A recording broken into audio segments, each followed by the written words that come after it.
I was looking at all the stuff and it said Supply Center, Pearl Harbor.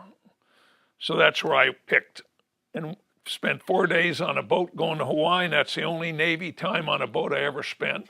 The rest of the time I was on the swimming team in Hawaii. We just swam and worked out, but we never worked out. We went surfing all the time. For 15 days straight, it was huge, huge, almost closing out. That's the first time I went to Makaha. I thought it was always like that.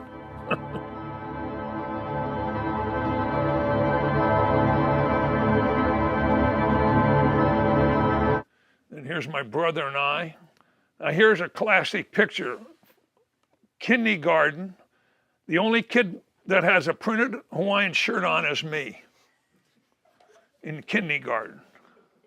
I can't believe it. Yeah, we'd find guys to go to the North Shore. You gotta, there was no surf at Makaha. We were in the Navy, so we could go over Holy Koli Pass there at Nalakuli. And to save a lot of time, we'd go over there and get sunset, 6 foot, 8 foot, have a ball. Nobody out. Yeah, when it was good, it was Wally Forsythe, George Downing, Dave Moges, myself. And then that's when I started sending best stuff back to Buzzy Trent and say, guys ought to get over here. And my brother, this surf is unbelievable here. And Burhead and Simmons came over, and they both had handles in the back of their redwood boards to hang on pushing through, which lasted about one wave, pushing through the bowl. Oh, God. Then Simmons reshaped all his boards to try to fit that wave. He saw what Georgie was doing and Woody Brown in those days. They had good boards, guns, no square tails, big square tails or anything. A lot of fun in those days. There was we used to leave our surfboards on the beach at Makaha and go to Waikiki and come back and nobody would touch them. Isn't that amazing? Hawaii, you gotta have fresh stuff. Good tropicals are always good, like this. Clean, but very detailed printing. This shirt's a very rare shirt. Both of these are originals. This is with the bamboo button. This is the old Kabi crepe. They're getting like $1,200, $1,500, $2,000 for those old things now, the collectors, when they collect them. When I was in Hawaii, I got out of the service, came back. I had to work for my father. It's the only deal, I worked for my father. He had a little place in LA, and they would sell, and he only sold all of Main Street then.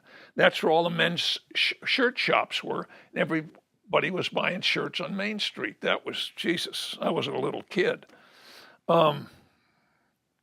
But then I went to Hawaii, and when I came back, I wanted to go back to Hawaii, so I started prints, Hawaiian prints. And so I could go back to Hawaii and surf and spend the winter. To begin with, when I went over there, my father didn't have prints. We had brocades, which we did sell to some of the people in Hawaii, but then I started doing the prints, and my first customer was Mr. Hawaii, which is still in LA, Gardena. They're in Gardena, and I'd sell him a lot of prints. And Laguna Sportswear, I sold prints in Balboa Originals. And that's how it went. And then we still sell some goods to Mr. Hawaii, but we do a lot of business still in Hawaiian prints in Hawaii today. It's probably our biggest market for Hawaiian prints. We probably have the biggest library of the old Hawaiian prints that I know of. Nobody keeps them. We got 100,000 yards there in the save area back there from the beginning of Sun Deck, OP. Give me that. In fact, I just found this. This is an old Sun Deck thing, and there's the old pattern. See, I can go back and pull the old things out. We got them hanger samples, plus I probably have 3 yards of a color. This pattern here, we've been running since 1960. Still running a basic pattern, and everybody runs it now. Here's a pair of shoes out of those by Vans. Here's Vogue, Italian Vogue magazine. when Bruce Weber was here, who was a very famous photographer, came through here, took all these pictures and sent it to Vogue in Italy, and they printed this. It's great that you guys are using us, and the line looks unbelievable. It's different from anybody else for line out there. It's not the same old stuff. No, it's really nice and well made.